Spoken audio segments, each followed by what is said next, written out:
Welcome to secret of சமையல். இன்னைக்கு நம்ம பார்க்க போறது ஒரு சூப்பரான சிம்பிளான ஒரு சப்பாத்திக்கான சைட் டிஷ். உங்ககிட்ட காய்கறி எதுவும் இல்லையா, உருளைக்கிழங்கு, காலிஃப்ளவர் அந்த மாதிரி எந்த ஒரு காய்கறியும் இல்லையா, சப்பாத்திக்கு சைட் டிஷ் செய்ய என்ன செய்யறது அப்படின்னு குழப்பமா, சப்பாத்தி செய்யறதே பெரிய வேலை, இதுல சைட் டிஷ் வேற செய்யணுமா அப்படின்னு யோசிக்கிறீங்களா? அப்படின்னா இந்த ரெசிபி உங்களுக்கு தான். 4 வெங்காயம் இருந்தா போதும், இந்த சூப்பரான சைட் டிஷ்ஷை நீங்க செஞ்சிடலாம். அதுக்கப்புறம் நீங்க காய் தேடவே மாட்டீங்க சப்பாத்திக்கு சைட் டிஷ் செய்ய. இது ஒரு ஸ்ரீலங்கன் ரெசிபி. இதோட பேர் ஆனியன் சம்பல், வெங்காய சீனி சம்பல் அப்படின்னு சொல்லுவாங்க இதுக்கு. இன்னைக்கு நாம அந்த சிம்பிளான வெங்காய சம்பல் தான் செய்ய போறோம். சரி வாங்க இப்போ இந்த சூப்பரான வெங்காய சம்பல் எப்படி செய்யலாம் அப்படின்னு பார்க்கலாம்.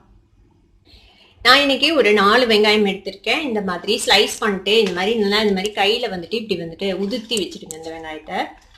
அப்போனா ஈஸியா வதங்கும், நல்லாவும் இருக்கும் சாப்பிட்றதுக்கு, பட்டப்பட்டியா இல்லாம நல்லா இந்த மாதிரி உதுத்தி வச்சிருங்க. இந்த வெங்காயத்துல அந்த கண்ணு மாதிரி பகுதி இருக்கும்ல, வேறு பகுதி, அதை வெட்டிட்டு இந்த மாதிரி ஸ்லைஸ் பண்ணுங்க. அப்பதான் இந்த மாதிரி உதிரி உதிரியா வரும் வெங்காயம். பக்கோடாக்கு வெட்டுவோம்ல அந்த மாதிரி வெட்டிக்கோங்க.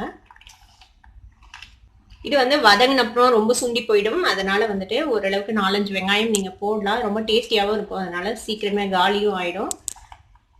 அதனால கொஞ்சம் அதிகமா வெங்காயம் வெட்டி வச்சுக்கோங்க இந்த ரெசிபிக்கு. ஓகே, இப்போ பாருங்க நல்லா உதிரி உதிரியா ஆயிடுச்சு.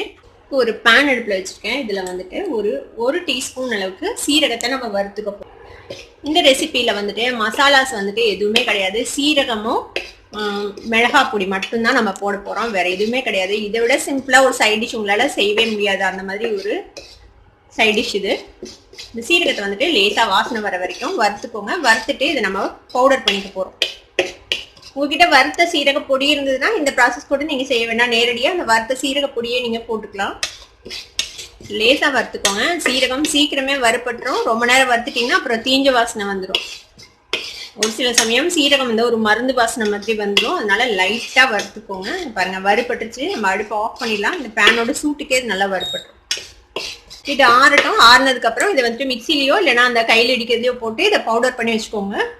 இப்போ அதே பேனை அடுப்புல வச்சிருக்கேன். இதுல கொஞ்சமா எண்ணெய் விட்டுக்கலாம். ஒரு 2 டேபிள் ஸ்பூன் அளவுக்கு எண்ணெய் விட்டுக்கலாம். வெங்காயம் வதங்கணும்ல, ஓரளவுக்கு எண்ணெய் தேவைப்படும். எண்ணெய் நல்லா சூடாயிடுச்சு. இதுல ஒரு சின்ன துண்டு பட்டை, ஒரே ஒரு குட்டி துண்டு பட்டை போட்டுக்கலாம். இந்த பட்டையோட ஃப்ளேவர் இந்த எண்ணெயில இறங்கட்டும். இது கூடவே கொஞ்சமா கருவேப்பிலை சேர்த்திக்கலாம். இப்போ நம்ம வெட்டி வச்சிருக்கிற இந்த வெங்காயத்தை சேர்த்திடுங்க. வெங்காயத்தை நல்லா மிக்ஸ் பண்ணி விட்டுலாம். இப்போ இதுக்கு தேவையான அளவுக்கு நம்ம உப்பு சேர்த்திக்கலாம். நல்லா மிக்ஸ் பண்ணி விட்டுருங்க. இது கொஞ்ச நேரம் இப்படியே வதங்கட்டும். நம்ம உப்பு சேர்த்திருக்கிறதுனால லைட்டா தண்ணி விடும் இந்த வெங்காயத்துல இருந்து. அந்த தண்ணியோட சேர்ந்து அப்படியே வேகட்டும். ஒரு 2-3 நிமிஷம் வதக்கிருக்கோம். இங்க பாருங்க வெங்காயம் ஓரளவுக்கு வதங்கிருக்கு. இப்போ இதுல நம்ம வறுத்து பொடிச்ச சீரக பொடி சேர்த்திக்கலாம். ஒரு 1 டீஸ்பூன் சீரகத்தூள் சேர்த்திக்கோங்க. இது கூடவே உங்களுக்கு காரத்துக்கு தேவையான அளவுக்கு மிளகாய் பொடி சேர்த்திக்கோங்க. இதுல அவ்வளவுதான், வேற எந்த மசாலாவும் நம்ம ஆட் பண்ண போறது இல்லை. இதையே நல்லா வதக்கி விட்டுக்கலாம்.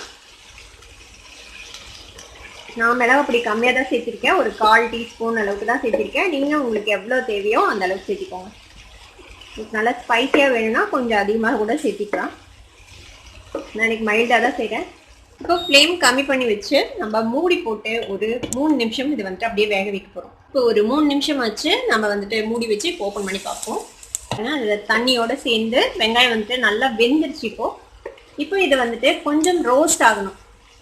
அதனால இனி நம்ம ஓப்பனா வச்சு இதை கொஞ்ச நேரம் அப்படியே ஃப்ரை ஆக விடலாம். இந்த மாதிரி லைட்டா மிக்ஸ் பண்ணி விட்டு ஒரு 2-3 நிமிஷம் வச்சிங்கன்னா போதும். லைட்டா ரோஸ்ட் ஆனாலே நல்லா இருக்கும். இது பாருங்க நல்லா வதங்கிடுச்சு. அவ்வளோதான், நம்மளோட ஆனியன் சம்பல் ரெடி ஆயிடுச்சு. ஒரு 10 நிமிஷத்துல நீங்க இந்த ஆனியன் சம்பல் ரெடி பண்ணிடலாம். இதுக்கு மேல நம்ம கொஞ்சமா கொத்தமல்லி தழை போட்டுக்கலாம். ஒரு மிக்ஸ் பண்ணி விட்டலாம். அவ்வளவுதான், நம்ம அடுப்பு ஆஃப் பண்ணிடலாம். நம்மளோட ஆனியன் சம்பல் ரெடி. சப்பாத்திக்கு சூப்பரான சைட் டிஷ் நம்மளோட வெங்காய சம்பல் இப்போ ரெடி ஆயிடுச்சு.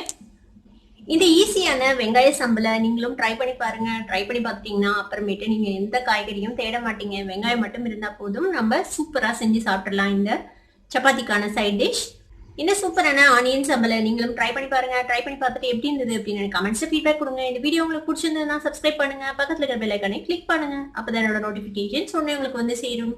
லைக் பண்ணுங்க, ஷேர் பண்ணுங்க. தேங்க்யூ ஃபார் வாட்சிங் this video viewers. Bye by.